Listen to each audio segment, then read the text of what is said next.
ప్రెగ్నెన్సీలో స్కాన్ రిపోర్ట్స్‌లో ఫ్రీక్వెంట్‌గా మనం చూసేది ఉమ్మనీరు ఎక్కువ ఉందని ఇచ్చారు డాక్టర్, ఉమ్మనీరు తక్కువ ఉందని ఇచ్చారు డాక్టర్. ఇలాంటి రిపోర్ట్స్ అన్ని చూస్తూ ఉంటాం. అసలు ఉమ్మనీరు అనేది ప్రెగ్నెన్సీలో ఎలా మెజర్ చేయాలి? ఉమ్మనీరు ఎక్కువ ఉండడానికి, తక్కువ ఉండడానికి గల కారణాలు ఈ వీడియోలో తెలుసుకుందాం. యూజువల్‌గా ఫస్ట్ 3 మంత్స్ ఆఫ్ ప్రెగ్నెన్సీ వరకు మనం జస్ట్ మనం అల్ట్రాసౌండ్‌లో సబ్జెక్టివ్‌గా చూసి ఉమ్మనీరు అనేది నార్మల్‌గా ఉందా? తక్కువ ఉందా? అని చెప్తూ ఉంటాం. అరౌండ్ టిఫా స్కాన్ టైంలో సింగిల్ డీపెస్ట్ పూల్ లేక సింగిల్ వర్టికల్ పాకెట్ అనేది మెజర్ చేస్తామన్నమాట. అంటే ఏంటంటే maximum depth of the fluid level అనేది మనం మెజర్ చేస్తామన్నమాట. ఇది యూజువల్‌గా అరౌండ్ 2-8 సెంటీమీటర్ అనేది నార్మల్.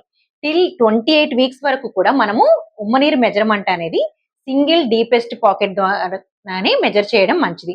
ఎందుకంటే టిల్ 28 వీక్స్ కూడా మెటర్నల్ అబ్డామినల్ అంత స్ట్రెచ్ సో మనం యామ్నియాటిక్ ఫ్లూయిడ్ ఇండెక్స్ క్యాలిక్యులేట్ చేయడానికి అంత వీలుగా ఉండదు.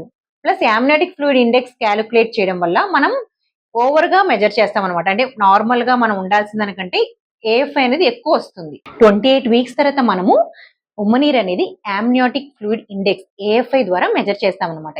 ఏఎఫ్ఐ ఎలా మెజర్ చేస్తారంటే మదర్ అబ్డామిన్ మనం 4 క్వాడ్రంట్స్‌గా డివైడ్ చేసుకొని 4 పాకెట్స్ ఆఫ్ ఫ్లూయిడ్ ని మనం మెజర్ చేయడం ద్వారా మనం యామ్నియాటిక్ ఫ్లూయిడ్ ఇండెక్స్ అనేది మెజర్ చేస్తామన్నమాట. ఇది యూజువల్‌గా అరౌండ్ 5-25 అనేది నార్మల్. అరౌండ్ 5-8 ఉంటే మనం లోవర్ లిమిట్స్ ఆఫ్ నార్మల్ అంటాం. లెస్ దెన్ 5 సెంటీమీటర్ ఉంటే మనం అలిగోహైడ్రామినియస్ అంటాం. యూజువల్‌గా అలిగోహైడ్రామినియస్ అనేది ఎందుకు వస్తుందంటే బేబీకి ఏమన్నా వెయిట్ తక్కువ ఉన్నా అంటే ప్లసెంటా అనేది సరిగా ఫామ్ అవ్వకపోయినా కూడా ఉమ్మనీరు అనేది తక్కువ ఉంటుంది. లేదా బేబీకి ఏమన్నా కిడ్నీస్ అనేవి నాన్ ఫంక్షనల్ గా ఉంటాయి. కిడ్నీ ప్రాబ్లం ఉన్నా కూడా ఉమ్మనీరు అనేది తక్కువ ఉండే అవకాశం ఉంటుంది. మదర్‌కి ఏమన్నా ఉమ్మనీరు పడిపోవడం, బ్లీడింగ్ అవ్వడం ఇలాంటి కేసెస్ లో మనకి ఉమ్మనీరు అనేది తక్కువ ఉంటుందన్నమాట.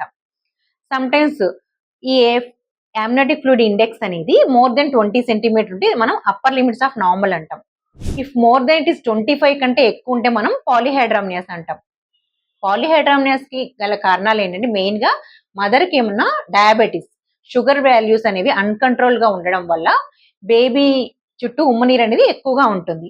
దీంతో పాటు బేబీకి ఏమన్నా structural abnormalities like cleft lip అలా ఉన్నప్పుడు ఏమైతే బేబీకి స్వాలోయింగ్ అనేది డిఫికల్ట్ గా ఉంటుంది. దానివల్ల బేబీ చుట్టూ ఉన్న ఉమ్మనీరు అనేది ఎక్కువ అవుతుంది. బేబీకి ఏమన్నా పేగు సన్నగా ఉన్నా అలా ఉన్నప్పుడు కూడా మనకు ఇలా ఉమ్మనీరు అనేది ఎక్కువ ఉంటుందన్నమాట. సో ఇఫ్ మదర్ కి షుగర్స్ అంతా నార్మల్‌గా ఉండి బేబీ అల్ట్రాసౌండ్ స్ట్రక్చరల్ గా నార్మల్‌గా ఉన్నప్పుడు మనకు కొంచెం ఉమ్మనీరు అనేది ఎక్కువ ఉన్నా కూడా మనం కంగారు పడాల్సిన అవసరం లేదు. అరౌండ్ 20-30% ఆఫ్ ద కేసెస్ లో మనకి కారణం అనేది ఏముండదు. దీన్ని ఇడియోపతిక్ పాలీహైడ్రామినియస్ అంటారనమాట. పాలీహైడ్రామినియస్ ఉన్నప్పుడు ఏంటంటే మనం మానిటర్ చేసుకోవాల్సింది మదర్ కి ప్రీటర్మ్ డెలివరీ అయ్యే ఛాన్స్ ఎక్కువ ఉంటుంది. అంటే ముందుగానే నెల నిండక ముందుగానే మనకి డెలివరీ అయ్యే ఛాన్స్ ఉంటుందన్నమాట. సో మనం కొంచెం కేర్ఫుల్ గా ఉండాలి. నేను మీ doctor Divya, consultant fetal medicine, Advaya fetal medicine centre.